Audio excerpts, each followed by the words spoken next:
In Gotham City on Halloween, Carmen, the Roman Falcone's nephew, Johnny Vitti, is murdered by a mysterious figure who leaves a jack-o'-lantern at the crime scene. Gotham City Police Department Captain James Gordon summons District Attorney Harvey Dent and Gotham's vigilant Batman to investigate the murder. Batman follows Catwoman to Falcone's cash stockpile. Based on a coin flip, Dent decides to burn the money rather than move it legally. In retaliation, Falcone hires Stan Hoqui tribe member Mickey Chen to bomb Dent's house. Both Dent and his wife Gilda survive, but Dent is hospitalized. Batman chases Chen down to the sewers, where Chen runs into Solomon Grundy. Batman convinces Grundy to spare Chen and takes Chen to the GCPD. Lacking evidence of his involvement in the bombing, Batman and Gordon are forced to release him. Gordon advises Batman to learn more about being a detective. On Thanksgiving, Falcone reminds his son, Alberto, that he will never inherit the family business. Dent escapes from the hospital and meets Gordon, who gives him a gun for protection. After Chen and his associates are killed by Vitti's murderer, Gordon and Batman question Calendar Man in Arkham Asylum on the identity of the murderer, who is now coined Holiday. Calendar Man names Falcone, Saul Maroni, and Dent all as suspects. He then says that Batman's war on crime is a joke, and Batman realizes the Joker has escaped from Arkham. Not wanting Holiday to replace him as Gotham's most notorious criminal, Joker confronts Dent in his home and threatens to kill Gilda if Dent is proven to be Holiday. Maroni advises Batman that if Joker is Holiday, he will inevitably target Falcone himself. On Christmas Eve, Joker harasses Falcone, warning him to divulge any new information about Holiday to him. Falcone's bodyguard, Miles Grappa, chases Joker out of the building but is killed by Holiday. In the Batcave, Batman identifies Maroni, Falcone's sister, Carla Vitti, Joker, Falcone, and an unnamed figure, implied to be Dent, as suspects. Bruce Wayne attends a New Year's Eve yacht party celebrating Gotham's Children's Clinic, hosted by Falcone, who calls out Bruce during his speech as the son he never had. Bruce meets with Selina Kyle, who calls off their relationship due to their conflicting secret identities. Joker attempts to gas Times Square from a stolen plane, hoping that Holiday is among the crowds. After Batman foils Joker, he returns to the yacht and accuses Alberto of being Holiday, targeting his father's associates to gain power within the family. Alberto argues he only ever wanted to live his own life, rather than being controlled by his father. The latter had previously rejected Alberto's fiancée from Oxford. As the new year hits, Alberto is shot by Holiday and falls into the bay, where he is cut to pieces by the propellers. Batman pursues Holiday, but Holiday escapes the yacht. As the yacht is evacuated, Gordon and Dent meet with Batman. He tells them to assign a protective detail to Falcone and vows to be a better detective. In the post-credits scene, following Alberto's funeral, Falcone requests Bruce's help laundering his money, but Bruce refuses. Falcone then introduces his associate, who shakes Bruce's hand while vines emerge from her sleeve, and Bruce's eyes turn green. Poison Ivy has been controlling Bruce Wayne for 3 months and has been forcing him to sign over assets to Carmen Falcone, while unintentionally preventing him from acting as Batman. Catwoman rescues Bruce and Alfred from Poison Ivy. In the meantime, the holiday killings have continued through Valentine's Day, St. Patrick's Day, and April Fool's Day. On Mother's Day, Holiday kills the gunmaker that had been supplying his weapons. That night, Scarecrow escapes from Arkham Asylum and ends up in a fight with Batman, and escapes by injecting fear toxin into Batman's abdomen. In a fear-induced hallucination, Batman staggers around Gotham, ending up in Crime Alley, where Catwoman finds him and takes him home. Carmine's daughter, Sophia Falcone, meets with her father after arranging Scarecrow's escape and asks for a seat at his table, which he declines. Dent and Gordon visit Bruce Wayne to get his testimony regarding the night Alberto was killed, with Dent insinuating that there might be a connection between him and the murders, due to the Waynes funding the Falcone crime family in the past. Bruce recalls an incident from his childhood where he met Carmen after his father saved his life following a shooting from the Maranas, and claims that this incident might have led to the death of his parents a year later, insisting that any loyalty between the Waynes died with them. On Father's Day, Maroni meets with his father, Luigi, who is then murdered by Holiday. Following his last advice of making peace with his enemies, Maroni approaches Dent, agreeing to testify against Falcone in exchange for prosecutorial immunity. On the 4th of July, Harvey and Gildo watch the evening fireworks display on a boardwalk alongside Gordon's family. At the same time, Batman is captured while trying to stop Scarecrow and the Mad Hatter from robbing a bank for the Falcons. but easily escapes his restraints and defeats the two villains. At Carmen's signal, a mob hitman attacks the Dents. Catwoman intervenes but is in turn knocked unconscious by the hitman, who also knocks out Harvey when he gives chase under the boardwalk. When Harvey awakens, he finds the hitman dead, shot by one of Holliday's guns, and hears a voice telling him to run before the police arrive. Before Maroni's trial, Batman sneaks into Dent's house, finding paraphernalia associated with the Holliday killer in the basement, along with an Oxford pennant, presenting this evidence to Gordon privately on the courthouse roof. During the trial, Dent is tormented by more messages from the voice, and Maroni, going back on his deal, claims that Carmen is an upstanding citizen. Convinced by the Falcons that Dent is Holliday, Maroni throws a vial of acid in Dent's face to get revenge for his father's death, although he survives with horrible scarring. Waking up bandaged in the hospital, the voice confronts Dent again and then takes over his body, escaping from the hospital after getting a phone call from Carmen. The call turns out to be a trap to lure Dent out to be assassinated for the Holliday killings, but Dent manages to kill the hitman before being dragged underwater. At Carmen's birthday party, he celebrates the supposed death of Holliday, only for Holliday to kill his sister, Carla Vitti. Batman interrogates Gilda in order to learn more about Dent, still wanting to help him because of their friendship. Dent meets Solomon Grundy in the sewers and enlists the latter's help to attack the people who wronged him, attacking the police convoy escorting Sal Maroni to prison. Batman, disguised as an officer, defeats Grundy and confronts Dent with Gordon, who has removed his bandages to reveal his scarred face and his new personality. Gordon accuses Dent of being Holliday, revealing the guns found in his basement shortly before Maroni is shot by Holliday. Dent, seemingly having deduced who Holliday is, attacks both Batman and Gordon to keep them from giving chase to the killer, and then escapes with Grundy. Batman returns to Wayne Manor, which Alfred prepares for another Halloween, and begins to wonder what the point of his mission is if his parents helped create the criminals he fights. However, Alfred assures him that they would be proud. Dent and Grundy then attack Arkham Asylum, freeing numerous inmates with the exception of Calendar Man. Batman begins to doubt that Dent was connected to the killings, citing the fact that he supposedly went to Oxford and never told anyone, and later asks Catwoman about her obsession with the Falcone family when she saves him from being shot by Carmen. She reveals that Carmen is her father, and she wants to find out her mother's name. Dent and his associates begin to make their move, with Poison Ivy, Scarecrow, and Mad Hatter attacking the streets, distracting the police to allow Dent, Joker, Grundy, and Penguin to attack Carmen's building. Batman and Catwoman arrive, subduing most of the rogues. However, Harvey manages to shoot Falcone. Falcone's daughter Sophia runs into the room, picks up the pistol, and tries to shoot Harvey, but his gun had only 2 bullets. She falls out of a window. Catwoman catches Sophia, but Sophia lets go, probably due to the grief of losing so many family members, and falls to her death. When Catwoman unmasks herself, Falcone says the name Louisa, which is probably Selina's birth mother's name. Later, Batman, Gordon, and Dent meet on the rooftop with the bat signal. Dent confesses to all of the Holliday murders and surrenders to Gordon. After Harvey is placed in Arkham Asylum, Batman visits Gilda. She tells him that she was the Holliday killer. She was in a relationship with Alberto Falcone when they were students at Oxford. The Falcone family forced the two to get an annulment and forced Gilda to have an abortion, so she wanted revenge on the Falcone family. Gilda wonders if Batman will arrest her or tell Captain Gordon that she is the Holliday killer. Batman only wants to know if she's done killing people and leaves without telling her his plans. The movie ends with a scene at Wayne Manor. Bruce wonders why Alfred still bothers to leave candy for trick-or-treaters. Selina walks downstairs and teases Bruce. The doorbell rings. A family of 3, 2 parents and a boy dressed as Batman, have come to partake in the holiday tradition.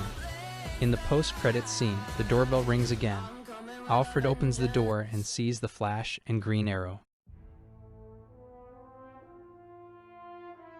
Ra's al Ghul hires the Joker to help him with his latest terrorist scheme, but soon regrets it when the Clown Prince of Crime kidnaps Jason Todd, the second Robin. In a warehouse in Sarajevo, Bosnia, the Joker beats Jason with a crowbar, ultimately leaving him half dead on the warehouse floor. Jason tries to get out, but the Joker put a lock on the door. He then sees a bomb ticking in the warehouse. Batman arrives too late, and Jason is killed in the explosion. 5 years later, in Gotham City, the vigilant/crime lord Red Hood has assembled a meeting with the city's top-earning crime lords and dealers. The Red Hood announces his takeover of the drug trade and tells them to give him 40% of their earnings in return for protection from Batman and Black Mask, but he also tells them to not sell their drugs to children. As a warning, he tosses them a bag containing the severed heads of all their lieutenants. At the docks, Batman chases some thugs in a moving truck and crashes it into a wall. He tries to interrogate them until the box that was in their truck opens and reveals Amazo, a powerful android with the ability to copy the abilities of every metahuman it encounters. Nightwing, Dick Grayson, who was once the first Robin, arrives on the scene to help him. After a short fight, the robot is defeated and Batman interrogates the 3 thugs at the location and finds out they are working for the Red Hood. The Red Hood then kills the thugs with a sniper rifle. Batman chases the Red Hood, who leads him to the Ace chemical plant, the site of the first Red Hood's transformation into the Joker. The current Red Hood triggers an explosion in the plant and escapes. Later in the Batcave, Nightwing appears, having returned after he learned of the Red Hood. Batman tells Nightwing that since the Red Hood began his reign of terror, drug trafficking has gone up, but crime has gone down. Batman and Nightwing proceed to Arkham Asylum to interrogate the Joker about the Red Hood. The Joker taunts Batman by reminding him of Jason's death, tempting Batman to kill him, then denies any involvement with his successor. At his headquarters, Black Mask is angry because his Amazo was destroyed and promptly puts a hit out on the Red Hood. A lackey starts to talk about the next incoming shipment. However, both Batman and the Red Hood have bugged the place, listening in on the conversation. The Red Hood shows up and hijacks a helicopter, but is stopped by Batman and Nightwing. The Red Hood runs and Batman chases him. Nightwing later joins up with Batman and the chase leads to a blimp and rooftops. Nightwing takes notice that the Red Hood is able to evade Batman at every turn, including cutting a bat lasso before it went taut on his leg. The chase leads to a train station above ground, and an explosion occurs facilitating the Red Hood's escape and leaving Batman and Nightwing temporarily shaken. Batman and Nightwing regroup in the Batcave, with Batman's butler, Alfred Pennyworth, bandaging Nightwing's right leg and taking him home. Batman and Nightwing agree that the Red Hood's skills, methods, and arsenal are comparable to their own, except that the Red Hood is willing to kill to get what he wants. However, there's something else that troubles Batman, and he stays on his computer monitor to watch the video footage of the chase from the Cowl's camcorder, trying to figure out what the Red Hood said at the train station. It reveals that the Red Hood said, "You haven't lost your touch, Bruce," meaning that he knows Batman's true identity. Batman recalls Jason performing the same maneuver he had seen the Red Hood use, cutting a lasso on his leg before it went taut. In addition, a flashback reveals that as he got older, Jason grew more violent, even shattering a drug dealer's collarbone during one of their patrols, even though he didn't have to. At one of the Red Hood's protected areas, a shootout by Black Mask's henchmen occurs with an intrigued Red Hood watching from afar. At another location, 1 out of 8 of the crime bosses following the Red Hood is being beaten and about to be burned when the Red Hood intervenes. However, it is actually a trap, and a group called the Fearsome Hand of Four attacks the Red Hood. The Red Hood is beaten, but he admits his intervention was merely a stall tactic. Batman appears and the 2 adversaries take on the group together. When one of the 4 gains the upper hand on the Red Hood kills him with an electric taser. They have an argument over how to fight crime, leading Batman to ask what has happened to him, hinting that he knows his opponent's true identity. However, the Red Hood replies that it is too late for Batman to help and leaves. Batman manages to obtain a blood sample from the Red Hood at the scene of the battle, and the analysis is a match to Jason Todd. Back at the Black Mask's headquarters, Black Mask is given the news that his shipment has been destroyed by the Red Hood and flies into a rage and attacks his own bodyguards. A laser sight then trains on his forehead. From afar, the Red Hood waves and shoots a rocket into Black Mask's room. Black Mask survives and is forced to call on the Joker, setting him free and giving him the task of killing the Red Hood. Back at Wayne Manor, Bruce digs up Jason's grave site and finds a fake body made of high-end latex. Enraged, he goes to Ra's al Ghul's mansion and demands the truth about Jason. Ra's reveals that he switched Jason's body and revived him in his Lazarus pit because he felt responsible for the boy's death. Ra's was the one who hired the Joker as a distraction for the dynamic duo in Bosnia, while he tried to cripple the world economy by destroying financial districts in Europe. Following his resurrection, Jason went mad and escaped. Reyes had been trying to find Jason for years until he heard the news from Gotham of him becoming the Red Hood. Rose promises to stay out of any further conflicts between Batman and the Red Hood, ruefully saying that he's done enough. On his way back to Gotham, Batman finds that the Joker has abducted all 8 of the Red Hood's crime bosses, including Black Mask and his assistant, on the bridge. The Joker starts to pour gasoline on the hostages in a large truck container, and as he is trying to light it, the Red Hood appears and reveals that the Joker is his real target. All of the attacks he made on Black Mask were to get him desperate enough that he would seek aid from the Joker and arrange his escape from Arkham. The Joker then sets the hostages on fire. From out of nowhere, Batman swoops in and deploys fire retardant to stop the fire and tries to take the Joker out with him. The Red Hood grabs onto the Joker and cuts the wire holding them, sending the Joker into the river. Red Hood tells Batman to come to Crime Alley if he wants the Joker back. Showing up at an abandoned apartment, the Red Hood tosses the Joker on the ground and starts to beat him with a crowbar. By the time Batman arrives, the Red Hood is finished and waiting for Batman to arrive. Red Hood and Batman fight it out and end up on a rooftop of a church. The Red Hood takes off his helmet and reveals he truly is Jason Todd. After another short fight, Jason jumps through a window and back in the room where the Joker is being held. Jason confronts Batman, saying that he had forgiven him for not saving him, but is furious that he still allows the Joker to live. Batman confesses that he always wanted to kill the Joker, but will not allow himself the pleasure because there would be no going back. Jason then tosses Batman a gun and tells him he must shoot the Joker or him. Batman refuses and turns his back. Enraged, Jason then shoots at Batman. He misses, however, and Batman throws a small batarang into the barrel of the gun. The gun explodes, incapacitating Jason. Jason then sets off a bomb he had previously planted in the room and sits down against a wall willing to die. The Joker maniacally attempts to stop Batman from defusing it so he can finally be the only one who gets what he wants that night, but Batman ultimately subdues him. The bomb goes off, and this time Batman succeeds in saving Jason's life from the explosion. Nevertheless, Jason is nowhere to be found. The Joker is returned to Arkham Asylum and Black Mask is set free on $1 million bail. Alfred asks Batman if he should remove the memorial display case containing Jason's Robin uniform. Batman replies that nothing has changed between Jason and him and departs in the Batmobile. A quick flashback is shown of Jason Todd's first day in his Robin costume, happily jumping onto the Batmobile and declaring that it is the best day of his life. The Dark Knight Returns Deluxe Edition opens with an aging Bruce Wayne who has retired from his role as Batman for 10 years. Gotham City has become a dystopian society overrun by crime and corruption. Wayne is haunted by the memories of his parents' murder and the guilt of failing to save Jason Todd, the second Robin, from death at the hands of the Joker. He spends his days as a recluse in his mansion, living off his wealth and keeping himself physically fit. One day, Wayne hears news of a new gang called the Mutants who are terrorizing the city. The Mutants are a violent and brutal group who take pleasure in causing chaos and destruction. Wayne realizes that he cannot sit idly by and watch as the city he loves is destroyed. He decides to once again don his iconic suit and take to the streets as Batman. At first, Batman faces off against smaller groups of mutants, taking them down with ease. However, as he becomes more visible, the mutants take notice of him and vow to take him down. They soon launch a full-scale attack on him, cornering him in an alleyway.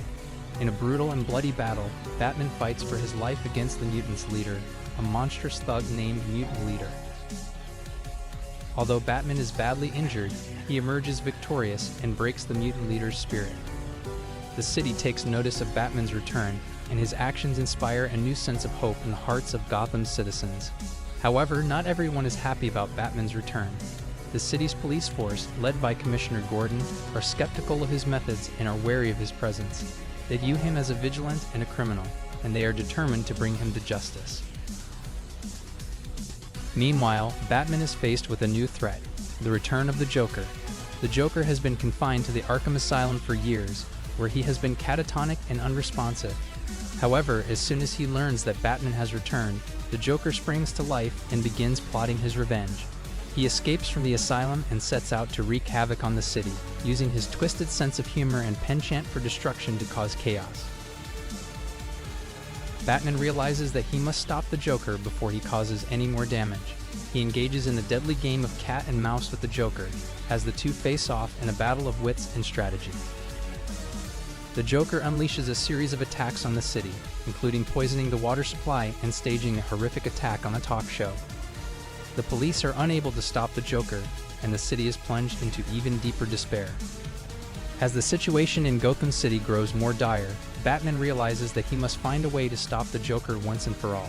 He also knows that he must confront his own demons and come to terms with the guilt and trauma that has haunted him for years. In Act 2, the conflict between Batman and the Joker will come to a head as the fate of Gotham City hangs in the balance. As Batman continues his battle against the mutants and faces off against the Joker, he must also confront the political and social pressures that come with his return to Gotham City. The government and the media view him as a dangerous vigilant, and Superman is brought in to try to bring him to justice. Meanwhile, the citizens of Gotham are divided on whether Batman is a hero or a menace, and some even begin to take up arms in his name. As Batman tracks down the Joker, he becomes increasingly aware of the villain's twisted plan. The Joker has convinced a group of disaffected teens to follow him, and together they plan to unleash a wave of chaos and destruction on the city. Batman tries to stop the Joker at every turn, but the villain always seems to be one step ahead. In a brutal showdown, Batman finally confronts the Joker at an amusement park. The two engage in a bloody battle, with Batman trying to stop the Joker's plan and the Joker trying to get Batman to kill him. The Joker is revealed to have implanted a bomb in a group of innocent children, forcing Batman to make a difficult decision. In the end, Batman is able to save the children and capture the Joker, but not before the villain's plan has caused widespread destruction and chaos in the city. As the city reels from the aftermath of the Joker's attack, Batman finds himself facing new enemies. The government, led by the corrupt president, decides to unleash a secret military weapon on the city in an effort to destroy Batman and the mutants. Batman and his allies, including Commissioner Gordon, must work to stop the weapon before it can cause more harm. However, he is also left to confront the consequences of his actions and the impact that his return has had on the city and its people. The conflict between Batman and his enemies will continue to escalate in Act 3, as the fate of Gotham City hangs in the balance. Act 3, Hunt the Dark Knight, begins with the city of Gotham under martial law after Batman's battle with the mutants. The government, led by the corrupt president, mobilizes the entire US military to capture or kill Batman and his allies.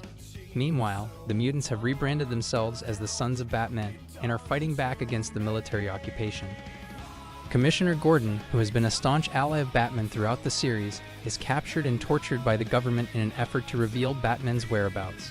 As Batman and his allies go into hiding, they must confront a new enemy, a government-sanctioned group of vigilantes called the GCP Strike Force.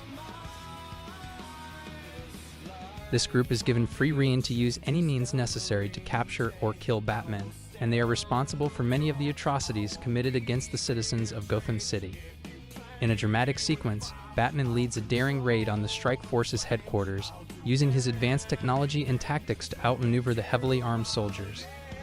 He is able to free Commissioner Gordon and turn the tide of the conflict, but he knows that the battle is far from over. As the military closes in on Batman and his allies, they must make a desperate last stand. In a bloody battle, Batman and the Sons of Batman fight off the military's assault, but many lives are lost on both sides.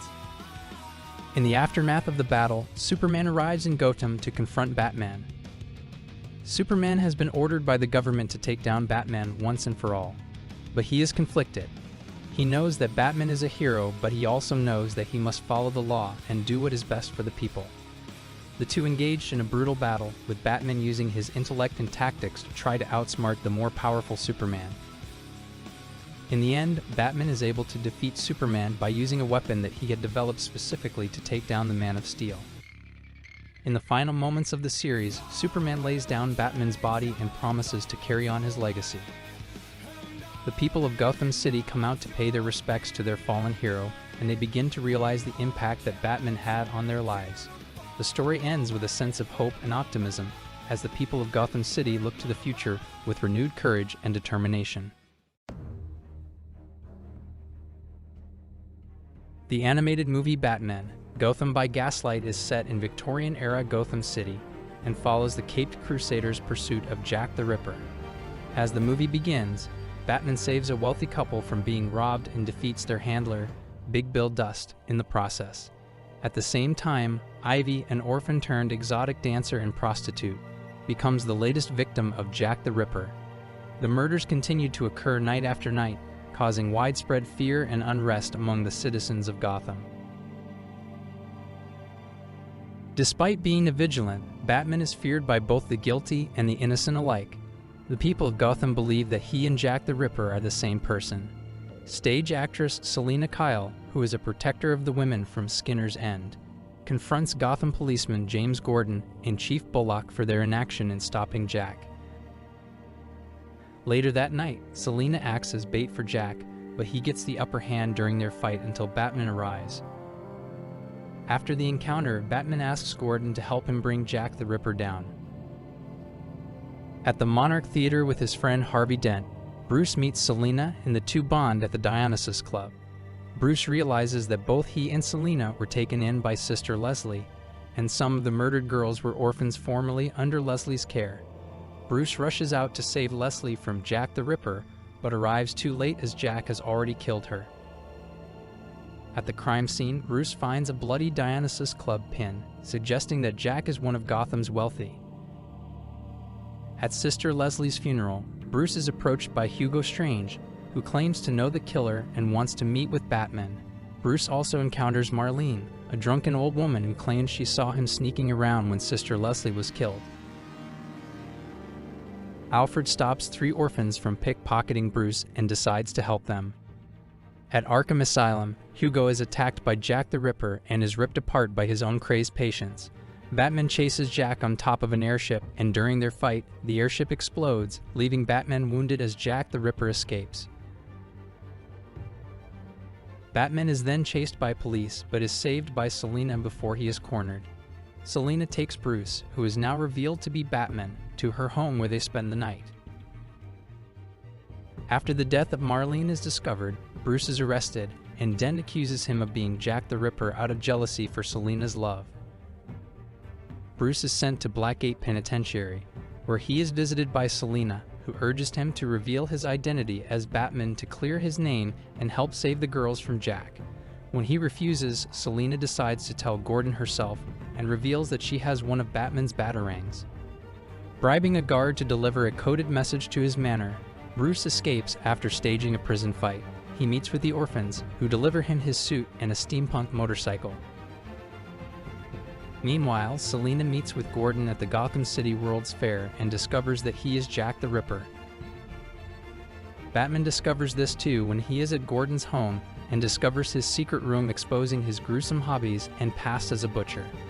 Batman also sees Gordon's wife, Barbara Eileen Gordon, with scars on the left side of her face that have made her into a lunatic, praising her husband for treating her sins as a woman.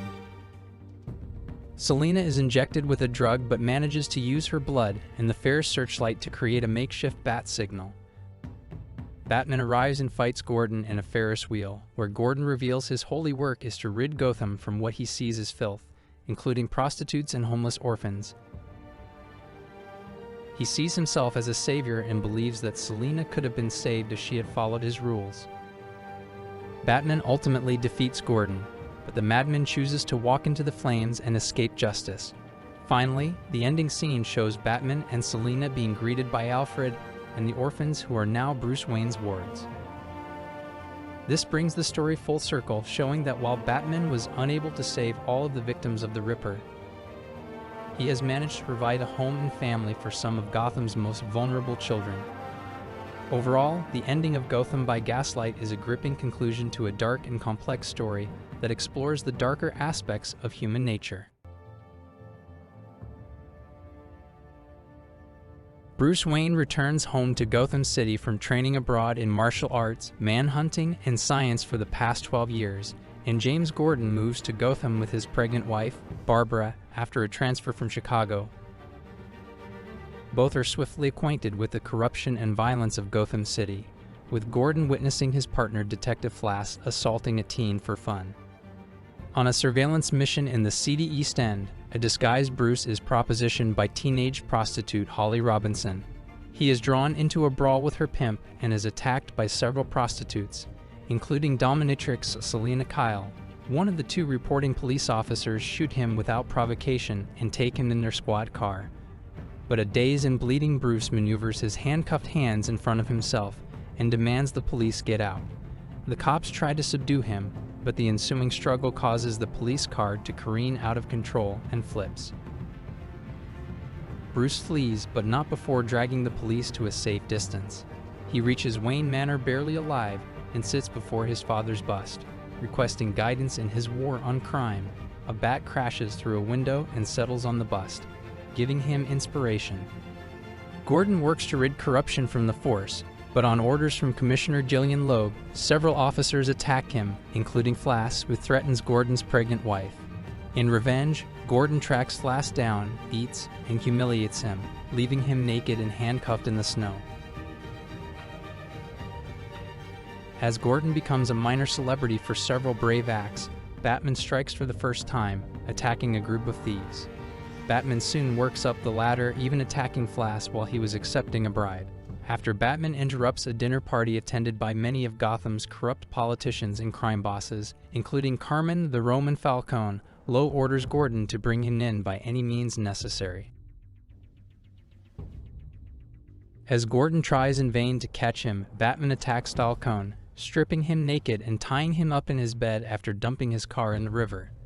Assistant District Attorney Harvey Dent becomes Batman's first ally, while Detective Sarah Essen and Gordon, after Essen suggested Bruce Wayne as a Batman suspect, witness Batman save an old woman from a runaway truck. Essen holds Batman at gunpoint, but Batman disarms her and flees to an abandoned building. Claiming the building has been scheduled for demolition, Lowe orders a bomb dropped on it, forcing Batman into the fortified basement. A trigger-happy SWAT team led by Brandon is sent in, whom Batman attempts to trap in the basement.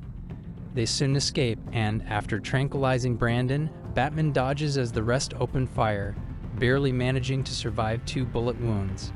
Enraged as the team's careless gunfire injures several people outside, Batman beats the team into submission and, after using a device to attract the bats at his cave, escapes amid the chaos. Selina Kyle, after witnessing him in action, dons a costume of her own to begin the life as costume thief Catwoman. Gordon has a brief affair with Essen, while Batman intimidates a drug dealer for information. The dealer comes to Gordon to testify against Flass, who is brought up on charges. Lowe blackmails Gordon against pressing charges with proof of his affair. After bringing Barbara with him to interview Bruce Wayne, investigating his connection to Batman, Gordon confesses the affair to her. Batman sneaks into Falcone's manor, overhearing a plan against Gordon, but is interrupted when Catwoman, hoping to build a reputation after her robberies were pinned on Batman, attacks Falcone and his bodyguards, aided by Batman. Identifying Falcone's plan as the morning comes, the uncostumed Bruce leaves to help. Gordon tries to rebuild the relationships with his family after Essen leaves Gotham. While leaving home, Gordon spots a motorcyclist enter his garage. Suspicious, Gordon enters to see Johnny Vitti, Falcone's nephew, and his thugs holding his family hostage. Despite the fact Johnny states that they will call with demands later, Gordon realizes if they let them go, they will most likely kill his wife and son. So Gordon shoots the thugs and chases Vitti, who has fooled with the baby. Bruce Wayne, on a motorcycle, also rushes to chase Vitti. Gordon blows out Vitti's car tire on a bridge and the two fight, with Gordon losing his glasses before Vitti and James Gordon Jr. fall over the side. Bruce leaps over the railing and saves the baby. Gordon realizes that he is standing before an unmasked Batman, but says that he is practically blind without his glasses and lets Bruce go. Gordon and his wife start attending marriage counseling, and he ends with a final monologue. It turns out that Flass had more evidence than we could keep track of. If there's one good thing Flass ever did, it's put Lowe behind bars. Now I have been promoted to captain. This guy just threatened to poison the reservoir, calls himself the Joker. Got a friend coming over to help, should be here any minute. Gordon is standing on a rooftop in the final 2 sentences. implying that his friend is Batman.